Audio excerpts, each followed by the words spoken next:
ብዙዎቻችን ህይወታችን ላይ ብዙ ሰዎች ወይንም በዙሪያችን ያሉ ወይንም ደግሞ ብንችል ምድር ላይ ያሉ ሰዎች ሁሉ እንዲወዱን እንፈልጋለን እና ሁሌም ቢሆን ለኛ ለራሳችን ልናደርገው ከሚገባው ወይንም ደግሞ ለራሳችን ዋጋ ብንከፍልለት ወይንም ያን ነገር ብናከናውን ትልቅ የሆነ ለውጥን፣ ትልቅ የሆነ በረከትን፣ ትልቅ የሆነ ሐሴትን፣ ትልቅ የሆነ በራስ መተማመንን ሊገነባ የሚችል አልፎም ጭምር ኪሳችንን ማጠንከር የሚችሉ ታስኮችን ሁሉ በሰዎች ለመወደድ ወይንም ደግሞ ተቀባይነት ለማግኘት ብለን ብዙ ነገሮችን እናደርጋለን። እንግዲህ አስተውላችሁ ከሆነ አንዳንድ ሰዎች ከራሳቸው ጉዳይ በላይ ወይንም ደግሞ ለራሳቸው የማያደርጉትን ነገር ለሆነ ሰው ሲያደርጉ እንመለከታለን። ያንን ሰው ለማቆየት ሊሆን ይችላል፣ ወይንም ደግሞ ቀስ ብለው ምን ይሉናል፣ ይህ ነገር ማንነቴ እኮ ነው፣ ሰዎች በቃ ሲደሰቱ ማየት ያስደስተኛል። ኦፍኮርስ ሁሉንም ሲያስደስተዋል እና ደግሞ ይህ ችግር በዋነኝነት እኔም ነበረብኝ። ስለዚህ ከልምዴ ነው የማካፍላችሁ፣ በደንብ አዳምጡ። እና ኢቨን ኢፍ ይህንን ማንነት ለሰዎች ደስታ ራስን መስዋዕት ማድረግን እንደ ተፈጥሯቸው ወይንም ደግሞ የተሰሩበት እነሱን የገነባ ማንነት እንደሆነ ሁሉ እንደ አይደንቲቲ አድርገው ተቀብለውታል። ብዙ ጊዜ ግን ይህን ነገር አስተውላችሁ ከሆነ የሆነ ሻዶ አለው ከጀርባው የሚከተላቸው የተለያዩ የህይወት ልምዶች አሉ። እነሱ በማወቅም ሆነ ባለማወቅ በማንነታቸው ውስጥ የተገነቡ ሰዎችን ኢምፕረስ በማድረግ ውስጥ የሚገኝ ሪዋርድ እንዳለ እንዲያስቡ ተደርገው የመጡበት የልጅነት ጊዜ፣ የወጣትነት ጊዜ፣ የትምህርት ጊዜ በተለያየ መንገድ ይኖራል ማለት ነው። ይኸውላችሁ ትልቁ ችግር ታዲያ የሚፈጠረው የፒፕል ፕሊዘር በመሆኑ ውስጥ ወይንም ደግሞ ሰዎች ሁሉ ካልወደዱኝ፣ ሰዎችን ሁሉ ካላስደሰትኩኝ ወይንም ደግሞ ሁሉንም ሰዎች እኔ ጋር መጥተው ተደስተው መላክ መቻል አለብኝ ብለው የሚያስቡ ሰዎች ጋር አንድ ከባድ የሆነ ኬዝ አለ። በእድሜያቸው ከፍ እያለ በመጣ ቁጥር ሀያዎቹን ሲያልፉ ከዛ በላይ ባሉት ጊዜያት ላይ የሚፈጠር እንዲሁም ለመንቃት እጅግ በጣም ከቆዩ ከ30 በኋላ ባለው ጊዜ ላይ ነቅተው የሆነ ነገር አድርገው ወደሆነ ከፍታ እንዳይመጡና ወደ ራሳቸው ወደ ቤተሰባቸው እንዲሁም እነሱ ወደሚመሰርቱት ቤተሰብ ትኩረትን አድርገው የሆነ አቅም እንዳይፈጥሩ አንድ የሚይዛቸው ትልቅ ጉዳይ አለ። በዚህ መንገድ የመጡ ሰዎች ወይንም ደግሞ ሌሎችን ሰዎች የማስደሰት ኃላፊነት አለብኝ ብለው የሚያስቡ ሰዎች ብዙ ጊዜ የማይረዱት ነገር ምንድን ነው? ይህን ነገር በማድረጉ ውስጥ ሳይኮሎጂካል ኒዳቸው የፈለገው አለ አይደል፣ ስነ ልቦናቸው እሱን ነገር በሙሉ በበዛ ከፍ ባለ ቁጥር እየተደሰቱ ወይንም ደግሞ የሆነ አቅም ላይ የመጡና በሁሉ የተወደዱ ይመስላችኋል። ስለዚህ ይሄ ማንነት እያደገ ከፍ ብሎ ተቀባይነትን ማግኘት የሚቻለው ከራስ ጋር በራስ ንግግር፣ ራስን በመቀበል ውስጥ፣ ራስን በማሳደግ ውስጥ ወይንም እኛ ራሳችን ለራሳችን የምንነግረው የነፍሳችንን ህልውና የምንመራበት፣ መንፈሳችንን የምናሰለጥንበት፣ አይምሯችን ብቁ የምናደርግበት እርሱ ነገር ሊሆን ሲገባው ከሌላ አካል ሪኮግኒሽን ካልተሰጠን ወይንም ደግሞ በሆነ አጋጣሚና በሆነ ወቅት አዲስ ህይወት ስንጀምርና የራሳችንን ቤተሰብ ስንገነባ ውጭ ላይ ወይንም ለዘመናት በዚህ ማንነት ራሳችንን ያስለመድነው ራሳችንን ፊድ የምናደርገው የምንመግበው ማንነት አለ አይደለ? ልክ እንደዛ አይነት ሰዎች ሆኖ ካላገኘናቸው ዲስአፖይንትድ እንሆናለን። ከዛስ የህይወት ትርጉም ምንድን ነው? እኔ ለሰው ብዬ እንዲያረኩ ብዙ ነገር ሆንኩኝ፣ ብዙ ነገር አደረግኩኝ፣ ነገር ግን ማን ነው ለእኔስ እንደዚህ የሚሆንልኝ? ከፍተኛ የሆነ ቀውስ፣ ከፍተኛ የሆነ የማንነት ግጭት፣ እጅግ በጣም ጣር የሆነ እጅግ በጣም በእንባ የማይታጀብ በልብ የሚለቀስ ከባድ የሆነ ከለቅሶዎች ሁሉ ጠንካራ የሆነ እንባ ውስጥ ነው የሚገቡት። ዚስ ዋት ሃፕን። በተለይ አሁን ላይ የኔ ጀኔሬሽን የኔ ትውልድ ላይ በፊት ሰዎች እዚህ ደረጃ የሚደርሱ 30 ዓመት 35 ነበር። አሁን ላይ ያለው አብዛኛው ትውልድ ግን እዚህ ደረጃ ላይ እየደረሰ ያለው ገና በጊዜ 25 24 እንደውም አንዳንዶች ገና የ12ኛ ክፍልና የካምፓስ ተማሪ እያሉ ነው። ስለዚህ አንድ ሊገባን የሚገባው ነገር ምንድን ነው? ሰዎች የራሳቸው የሆነ ማንነት አላቸው። ይህንን ማንነታቸውን የገነባ 3 መሠረታዊ ጉዳይ አለ። አንደኛው ይህ ዓለም ወደዚህ ምድር ሲመጡ እነሱ በማወቅም እነሱ ምንም ሳያውቁ ስማቸውን ወስኖላቸዋል፣ ሃይማኖታቸውን ወስኖላቸዋል፣ መሆን ያለባቸውን ወስኖላቸዋል። ወይንም ደግሞ ገና እነሱ እዚህ ምድር ላይ ከመምጣታቸው በፊት ተወስኖ የሚጠብቃቸው የአስተሳሰብ ማዕቀፍ ህጎችና ማንነቶች አሉ። እሱ ስርዓት ራን ያደርጋቸዋል። ሁለተኛው ደግሞ ቤተሰቦቻቸው ለነሱ የወሰኑላቸው ዓለም አለ። ቤተሰቦቻቸው እነሱን የወሰኑላቸው ዓለም በሚያሳድጉባቸው ሰዓት ቤተሰብ በማወቅም ሆነ ባለማወቅ እነዛ ልጆች ላይ የፈጠረው ስነ ልቦና የሚጠቀማቸው ኬሚካሎች ገና በማህፀንም ሳሉ ጭምር ማለት ነው እስከሚያርቡ ድረስ የሚናገራቸው ንግግሮች እንዲሁም የሆነ ሪዋርድን የሆነ ከፍታን የሆነ አቅምን ለማግኘት ልጆቻቸውን ወላጆች የሆነ ነገር ለመስጠት ስጦታም ሊሆን ይችላል የሚሄዱበት ርቀት አለ። ፍቅርን የሚለምዱበት፣ መደነቅን የሚለምዱበት፣ አንድን ነገር ለማግኘት የሚያደርጉትን ጥረት የሚረዱበት ወይንም ዓለም ይህ ስታደርግ ይህንን ነው የምሰጥህ የሚለውን ስነ ልቦናቸውን ስለ ዓለም ያለ ምልከታቸውን በሙሉ ገንብተውባቸዋል። ከዛ ውጭ ሶስተኛው ማህበረሰቡ ደግሞ እንዳሉበት ኮሚኒቲ እንደ ሃይማኖታቸው፣ እንደ ዘራቸው፣ እንደ ቋንቋቸው ወዘተ እንደ ገጽታቸው የሚገነባባቸው ዓለም አለ። እነዚህ ሶስት ዓለሞችን ይዘው ለሆነ አቅም ብቁ ሲሆኑ ከቤት መውጣት ሲጀምሩ ከቤተሰብ ራቅ ሲሉ ያንን ነገር ነው ሁሌ ቴስት የሚያደርጉት። ያንን መንገድ ነው ሁሌ የሚከተሉት ለተወሰነ ዓመታት። አሁን ያልኳችሁ ስቴጅ ላይ መጥተው ዲስአፖይንትድ ሆኖ የዓለም ትርጉማ ምንድን ነው የሚል ጥያቄ ውስጥ እስከሚገቡ ድረስ ማለት ነው። ይሄ ማለት ሰዎችን በማስደሰት ውስጥ የሆነ ዋጋ እንደሚገኝ የሚያስቡ የሆነ ኮሚኒቲ አለ። እንዲሁም ደግሞ ሰዎችን ፍቅር ባለማሳየትና በመንፈግ ውስጥ በጣም ሰዎች ጉብቂት እንደሚላቸው የተረዱ ማህበረሰቦች አሉ። እንዲሁም እጅግ በጣም ብዙ የእያንዳንዱ ቤተሰብ ፓተርን ስለሚለያይ በህዝቡ ቁጥር ልክ ብላችሁ አስቡት። እያንዳንዱ ሰው ያን ያህል የተለየ ማንነት አለው። ይሄ ነገር ደግሞ የሚገነባው እንዴት ነው? ለምሳሌ የኔ ባለቤት አለች። የኔ ባለቤት ስሜቷን ተረዳው፣ አወቅኩኝ። ስታኮርፍ፣ ሲደብራት ወይንም ደግሞ የሆነ ነገር ስትፈልግ እንዴት ለእሷ ማሳካት እንዳለብኝ፣ እሷ እንዴት ማስደሰት እንዳለብኝ፣ እሷን በምን አይነት መንገድ ደስተኛ አድርጌ ቤተሰቤን ጠብቄ ለተሻለ ዓላማ እርሷ እንዴት ማምጣት እንዳለብኝ አውቃለሁ አይደል? እንደባል እሱን ነገር ነው ሚስቴ ላይ የምተገብረው። ልጆች ያንን እየተመለከቱ ያርጋሉ። እንዲሁም በአካባቢያቸው ያለ ማህበረሰብ ያንተ አባት እኮ እንዲህ ነው እናትን የሚያረጋት ምንኛ ታደላቸው ወይንም ደግሞ ምንኛ መጥፎ ነው በሆነ መንገድ የሚመግቡትም አለ። እንዲሁም ደግሞ ሃይማኖቱ የሚያስተምረውም አለ። በማህበረሰቡ ሴት ላይ በባህሉም በትውልድ ትውልድ የተላለፈ ስርዓቶች ማለት ነው፣ ህጎች፣ ህገ ልቦናዎች። ስለዚህ የኔ ልጅ ምድር ላይ ከወጣ በኋላ በራሱ መፋለም ሲጀምር ቅድም ያልኳችሁ ስቴጅ ላይ ሲደርስ ዓለም ላይ የሚፈልገው ምን አይነት ሴት ነው ማለት ነው። ወይም ሴቶችን የሚያገኝበት መንገድ እኔ ሚስቴ ጋር አደርገው የነበረው ባህሪ የሚሰራ ይመስለዋል። ያልተረዳውና ሚስ ያደረገው ነገር ደግሞ እሱ ያገኛት ሴት ወይም እሱ የወደዳት ሴት የራሱ ሊያደርጋት የፈለጋት ሴት ዳር ሊመሰረት ቤተሰብ ሊመሰረት የፈለጋት ሴት ልክ እንደሱም ህይወት አላት። የእሷ ፓተር ደግሞ ከእናቷ የተማረችው ወይንም ከማህበረሰቧ ወይንም ካስተዳደጓ ወይንም ትምህርት ቤት ውስጥ ወይንም ጓደኞቿ የሆነ ወንድን ለምንድን ነው የወደድሽ ብላ ስጠይቃት ለምንድን ነው እንደዚህ የምትሆኝለት ስትያት በቃ ግዳይ ሰጠውም እኮ ስለኔ ስሜት በቃ ሳኮርፍ በቃ የራስሽ ጉዳይ ነው ይለኛል። ስደሰት ደግሞ እንዴት ነሽ ለኔ ፍቅር ብሎ ይጫወትልኛል። እንደ ወንዙ እንደ ንፋሱ ነው የሚሄደው። አጫወቱን አያያዙን ይችልበታል። ያለሷ ፖዚቲቭ ነው። በእኛ ቤት ውስጥ ግን የተጠላ ነው። ልጄ በነበረበት ቤት ውስጥ በዛ የሴት ቤት ውስጥ ግን የተወደደ ነው ትርጓሜው። ሁለታችንም ልክ ነን። ለምን? የሰራን ማዕቀፍ አለ፣ የሰራን አመለካከት አለ፣ ያሳደገን መንፈስ አለ፣ ያሰለጠነን ኃይል አለ፣ የተመገብን እውቀት አለ።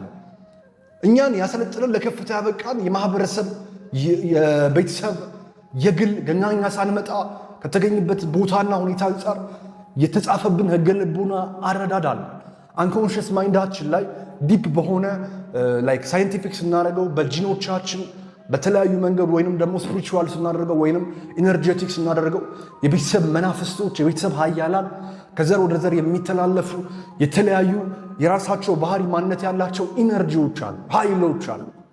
ዊ አር ዲፈረንት። ከዛ ልጅ እሱን ሲሞክር በጣም ይጋጋጥላታል። ወይንም ደግሞ የሆነ ነገር ስትጎዳ ሲሪየስ ነው የሚወስደው። እኔ ሚስቴን ባለቤቴን እንዴት ፊክስ እንደማደርግ እሱን ይተገብራል። በራሳቸው ቋንቋ በራሳቸው ለዛ እሱ ራሱ ይሄን እየተገበረ እንደሆነ ሊያውቅ ይችላል። እሷን ማስደሰት ኃላፊነት እንዳለበት ሊሰማው ይችላል ማለት ነው። ከዛ ይሄንን ሂደት በሚያደርግ ሰዓት እርሷ ደግሞ ሂዝ ናት ማን ትላለች። ፍቅር ለእሷ ትርጉሙ ሌላ ነዋ። መወረድ ለእሷ ትርጉሙ ሌላ ነዋ። ተወዳጅ ወንድ ለእሷ ትርጉሙ ሌላ ነዋ። ለእሱም ደግሞ ብስጭት ላይ ስትሆን ስትከፋ ማድረግ ያለበት ብሎ ያሰበው ትርጉሙ ሌላ ነው። እሷ የምትጠብቀው ሌላ ነው። ነገሮች ሚስ ያደርጋሉ። እሷን በተመሳሳይ በተቃራኒው አስቡት። ይሄ ስላችሁ እሱ ለመወደድ በሷ ስለተጋጋጠ አጥፍቷል ብዬ ከርዕሱ ጋር ያገናኘው አይደለም። እሷም ደግሞ የሆነ በቃ እሱን እንዲወዳት የምትሄድበት ርቀት አለ። የሷም ይወላችሁ የሁለቱም ግን ዋናው ታርጌቱ ምንድነው? ሪትሙ ይለያይ እንጂ ወይንም ግጥሙ ይለያይ እንጂ ዜማው አንድ አይነት ነው። ዜማው በዛኛው አካል በተቃራኒው አካል ለመወደድ የሚደረግ መጋጋጥ ነው። ስለዚህ ይሄ ነገር ፊክስ መደረግ መቻል አለበት። በምን አይነት መንገድ ነው ፊክስ የሚደረገው? እርሱም እጅግ በጣም ቀላል።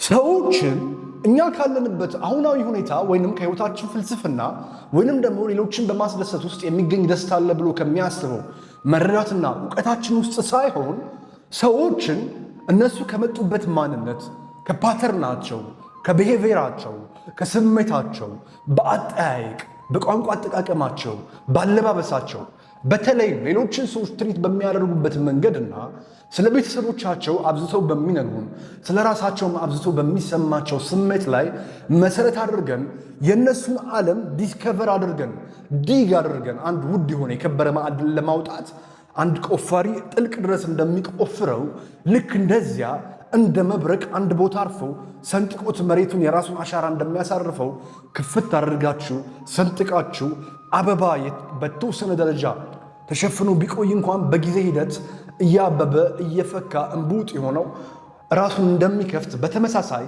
በጊዜ ሂደት እየጠበቃችሁ እንደ አበባው እንደ ተፈጥሮቹ እንደ ሁሉም ነገሮችን ኦፕን እንደሚያደርገው ጠልቃችሁ የነፍሶቻቸውን የስነ ልቦናቸውንና የአረዳዳቸውን የልባቸውን ድምፅ የመንፈሳቸውን መረዳት ለማጥናት መሞከር ያስፈልጋል።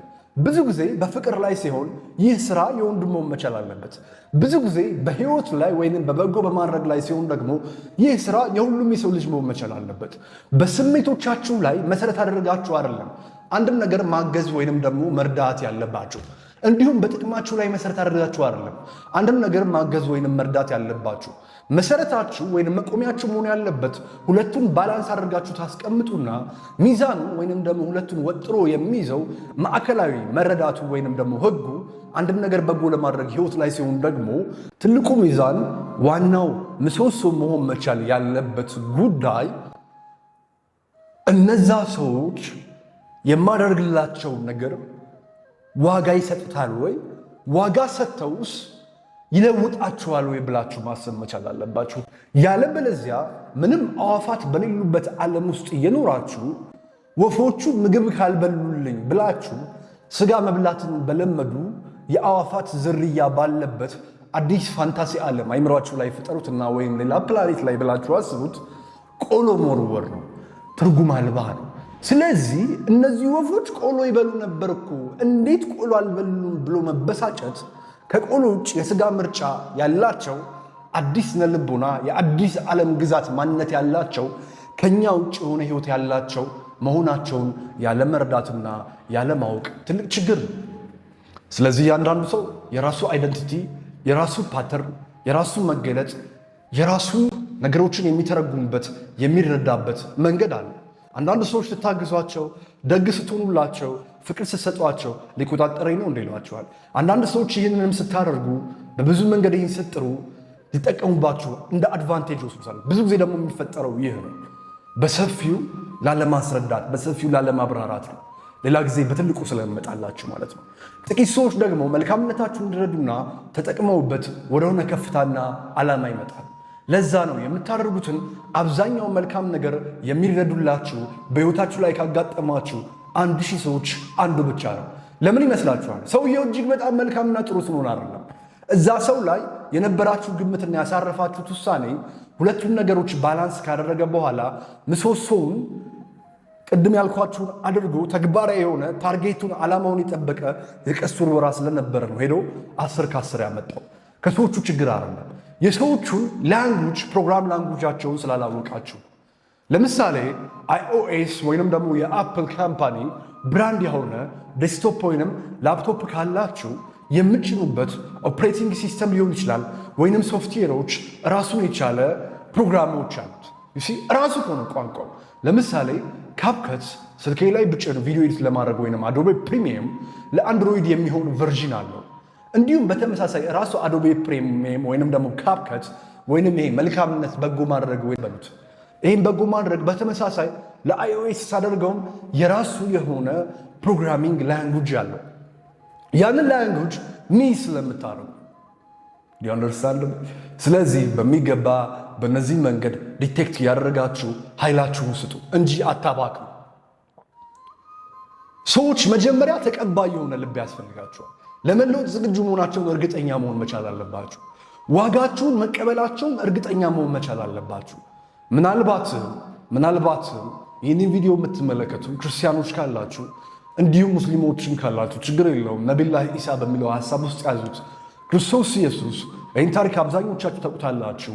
ወደ ገሊላ በመጣበት ሰዓትና ፈውስንና ትምህርትን ሊሰጥ ሲል ይህንን አናቀውም እንዴ የዛ የአናጺው ልጅ ይህ አናጺና ቀራጩ ብለው የሱን ማስተማር፣ የሱን ፈውስ፣ የሱን መገለጥ፣ የሱን ፍጹም ኃያልነት ላለመቀበል ወዲያው ነበር አቃቂር ማውጣት የጀመሩት። ሊያበረከትላቸው ሲል ምን ተፈጠረ? አንቋሸሹት። በዛች ቅጽበት ምንድን ነው ያላቸው? እሱም እናንተ ግቡና አንብቡት፣ ፈልጉት፣ ሐሳቡ የት ላይ ነው ብላችሁ አልነግራችሁ። ሁሌ እምላችኋለሁ የእኔ ትልቁ መገለጫ ነው። የሰው ልጆች ሕይወታችሁ ላይ ቤተሰብ፣ እናት፣ አባት ዋቴቨር ኢቨን ኢፍ ስፒሪቹዋል በሆነ መንገድ የሚያናግራችሁ ድምፅ አውጥቶ አይደለም በአካል ተገልጦ። ለምን መናፍስት አይኖሩም? አማካሪ አይኖርም? ሱፐርናቹራል የሆነ ነገር አብሯችሁ ሕይወታችሁን የሚጓዝ ማንም የለም። አቅጣጫ ይጠቁማችኋል እንጂ። ስለዚህ አንብቡት፣ ራሳችሁ ቼክ አድርጉት። በዛ ውስጥ መልሱን ታገኙታላችሁ። ዚስ ታይፕ ኦፍ ፐርሰንን እንዴት ትሪት ማድረግ እንዳለባችሁ። ሌላውና የመጨረሻው ጉዳይ ምንድን ነው? እናንተ ራሳችሁም ኤክስፔክቴሽናችሁን ማስወገድ መቻል አለባችሁ። በጎ በማድረጋችሁ ውስጥ እንዲረዷችሁ የሆነ ነገር እንዲያደርጉላችሁ ከሆነ የራሳችሁ ሕሊና ግራ አይምሯችሁ ከቀኝ አይምሯችሁ ጋር እየተጣላ አንኮንሸሳችሁ ኮንሸስ ከሆነ ብሬናችሁ ጋር እየተጣላ እንጂ የሰዎቹ ችግር አይደለም። የሰዎቹ ማንነት መቀበል እንጂ መስጠት ላይሆን ይችላል። ማንነትን ዲግ አድርጉ፣ ዲቴክት አድርጉ። ከዛም ስታደርጉ ምላሽ አጠብቁ። እንዴት ነው? ይህን ጉዳይ በሰፊ እመጣበታለሁ። ለምን ሰዎች እኔ እንደማይገባቸው አልገባኝም። ብቻ ዞሮ በአጭር ቋንቋ በአጭር ቃል የዛሬውን ሐሳብ ስዘጋላችሁ፣ ብዙዎቻችሁ ግን በዚህ ጉዳይ ላይ ያላችሁ እንዲሁም ደግሞ ብዙ መልካም ነገር እናደረጉ ሰዎች ግን የሚሰጡ ምላሽ ይህ ነው። ለምንድን ነው? ሌሎችን ካላስደስታችሁ የምትረበሹ የሚመስላችሁ ሰዎች ኢንሴኪዩርድ ስለሆናችሁ ነው። ወይንም ደግሞ ለሰዎች ደግ ሆኖ ከመገኘት ውጭ ልትሰጧቸው የምትችሉት ምንም ነገር ስለሌላችሁ። ስለዚህ በዚህ ነገር አትሊስት አትራክት አድርጋችሁ የራሳችሁን ለማድረግ ትሞክራላችሁ። ድሮ ጥንት ላይ በሰው ልጅ ታሪክ ላይ ብዙ ወንዶች ለጦርነት ሲጓዙ፣ ደካሞች ደግሞ ያሉበት አካባቢ ሲቀሩ፣ ሴቶቹ በደካሞቹ ያላገጡና ይስቁ ስለነበረ ሙድ ይዝባቸው ስለነበረ፣ እነዛ ግን በጀግነታቸውና በጀብዳቸው ይዘመርላቸው ይዜማላቸው ነበረ። ነገር ግን እነዚህ ወንዶች የሚያደርጉት ግዛ ስለገባቸው የሚሰጡት ማድረግ የሚችሉት አንድ ነገር ብቻ እንደሆነ ገባቸው። እሱ ምንድን ነው? ቆንጆ የሆነ ገጣሚ፣ ቆንጆ የሆነ ዘፋኝ፣ ቆንጆ የሆነ ዳንሰኛ፣ ቆንጆ የሆነ ሮማንቲሳይዝ ዳርክ ፋንታሲ የፈጠረ ጭኗ ስር የሚልመሰመስ መሆን እንዳለባቸው ገባቸውና እሷን በመስጠት ውስጥ አቴንሽንን ሲክ ለማድረግ ሞከሩ። ሲክ ማድረጉም በተወሰነ መልኩ ተሳካላቸው። ኢንሴኩሪቲያችን ሁሌም ቢሆን ለከፍታና ለለውጥ ያበቃናል፣ ፈጣሪ ይመስገን።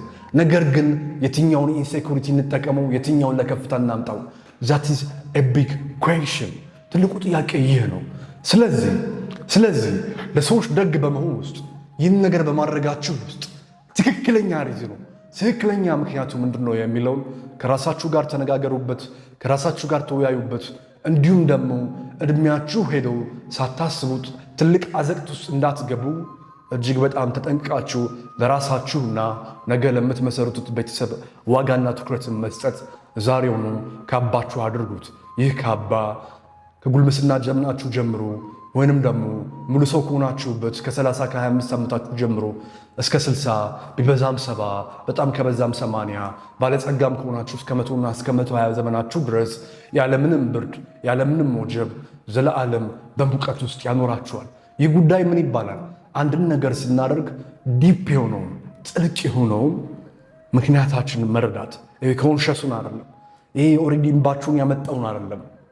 እንባችሁ እንዲመጣ ያደረገውን አንኮንሽስ ማይንዳችሁ ላይ የታተመውን መንፈሳችሁ ላይ ልማዳችሁ ላይ ሕይወታችሁ ላይ አስተዳደጋችሁ ላይ ማህተም ያሳረፈውን ትልቁን ነገር በመረዳት እሱን ስታገኙት ሁሉ ይፈታል። አሜን። ስለነበረን ጊዜ እጅግ በጣም አመሰግናለሁ። ለዚህ ቻናል አዲስ ሆናችሁ ሁሉ ይህንን ቻናል ሰብስክራይብ ማድረግ እንዳትረሱ። አብሬያችሁ የቆየሁት ራውኤል እንድሪስ ነበርኩኝ። በዚህ ቻናል ላይ በቋሚነት ሁሌም በየሳምንቱ ሰኞና ዕለተ ዓርብ የምንገናኝ ይሆናል ማለት ነው። ከዛ ውጭ ምናልባት አልፎ አልፎ ለየት ባሉ ቀኖች ብቅ የምልባቸው ሀሳቦች ሊኖሩ ይችላሉ። ስለነበረን ጊዜ አመሰግናለሁ። በዚህ አጋጣሚ ለማንኛውም የማማከር አገልግሎት የምትፈልጉ ሰዎች ካላችሁ በዚህ የቴሌግራም አካውንት ፎር ካውንስሊንግ ብላችሁ ለእኔ መልእክት ማስቀመጥ ትችላላችሁ። በተሻለ ፍጥነት ለመመለስ እንሞክራለን። አመሰግናለሁ። ፈጣሪ ያክብርልኝ።